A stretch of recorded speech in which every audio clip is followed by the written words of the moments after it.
Today we're going to make some quick pork cauliflower fried rice. This is a great dish for cutting carbs or if you just wanted to make a lower calorie version of the traditional pork fried rice. And it's so tasty you won't even notice there's not real rice in there. Let's go ahead and get started with a nice chunk of pork loin. Now this is my go-to cut of pork for a whole lot of things. Pork chops and stir fries and kebabs. Anytime you need a semi-lean piece of tender pork loin is great. I don't really like the pork tenderloin as much. I think it's a little too tender. It tends to fall apart on me. And as always, it helps a lot if this is semi-frozen. And I like 2/4-inch pieces per serving here. And one of the nice things about having cut these ourselves is we can just stack them back together like this and it makes slicing a whole lot quicker. So we'll just take a second and get our pork all squared away here. And I had this sharp little knife pun all prepared, but in the end it got cut. Anyway, once we have our pork all cubed up, we're going to go ahead and season this with salt and pepper to taste. I like to season this pretty liberally because this is the only seasoning that's going to go into the dish other than some soy sauce later on.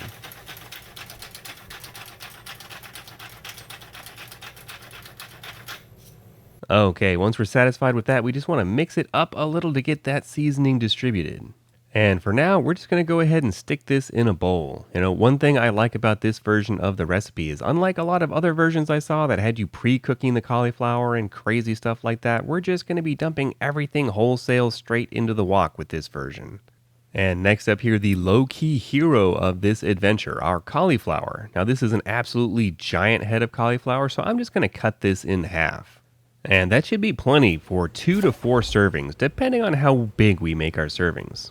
And essentially, we just want to cut off the florets from the stems here. We can keep some stems, but we really don't want giant hunks of stem. Now, if a minute or two of chopping is just too much for you, you can buy bags of pre-riced cauliflower. I promise I won't judge you too much. And now that we have our approximately 1 pound of cauliflower, we just need to slice this up into small little pieces. If you have a food processor, that would make this go much faster, but a knife will also work just fine. And while we do that, did you hear about the bee that bought a phone? Yeah, apparently it wanted to cauliflower. Anyway, right around here, I was happy with the size of my cauliflower. I wouldn't say there's necessarily one right answer to what the size should be, especially hand cutting it like this. Some pieces are going to be a little bigger, some are going to be a little smaller. That's fine. We'll just go ahead and whisk this off to our bowl. And next up, we're just going to slice up 1 large onion. Now, keep in mind, of course, with a dish like this, you can really mix and match in whatever vegetables you would like. Carrots, or peas, or chestnuts, or, your imagination is the limit. But now off to our preheated wok. But before we dump that in there, we need to add equal parts of butter and toasted sesame oil. That's about 2 tablespoons each. I love the combination here. If you just use toasted sesame oil, it can be a little overpowering. I guess you could use a neutral tasting oil if you just hate awesomeness. And as we dump in our veg and pork, make sure your heat is as high as it'll go. High heat really is crucial here. And if you don't have a wok, that's okay. You can use a large flat bottom soup pot. In some ways, those actually work a little better. Now we're going to add about 2 cloves of minced garlic. And about 2.5 ounces of roasted peanuts. The amount of flavor those add will really surprise you. It's nuts! I like to let it sit for a minute to develop a little color, and then we'll just start stir frying.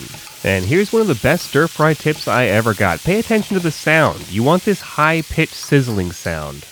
If, however, we get to a point where it sounds more like this, you hear how that's more muted. We're not really getting the pop and sizzle. That means we're not stir frying, we're more like stir boiling. But don't worry, this is a super common problem, especially if you're on a flat top. All we do is make a little well in the center like that. All the liquid will drain down into there and evaporate off fairly quickly for us. The reason this happens more often on a flat top is the heat transfer between the flat surface and the round bottom of the wok is not ideal. This is actually one area where that flat bottom soup pot I mentioned earlier does a slightly better job. Anyway, after a minute or two, that liquid should be evaporated, and you can hear the difference. So now we'll just continue stir frying that for 3 or 4 minutes until it develops a nice color. At which point it's time to add about 3 tablespoons of soy sauce. That might seem like a lot, but there are a lot of vegetables in the wok here to be seasoned. We want to cook for just another minute or so after we add the soy sauce. It definitely helps to let that caramelize and evaporate off a little bit before we add our final ingredient, steamed camera lens. Wait, no, not that. We're going to add 3 large scrambled eggs. Needless to say, that is an excellent addition. But we'll just get that all mixed together and that's it. Our pork cauliflower fried rice is ready to serve. And even though there's no actual rice in it, it's still one of my favorite fried rice dishes. And we'll garnish generously with green onion for a little bit of color and extra freshness. I hope you've enjoyed today's episode of Passion for Food. If you have, give me a thumbs up below and don't forget to subscribe and hit that little bell so you don't miss our future recipes. And check out one of our other great videos on the screen now. This has been Graham with Passion for Food.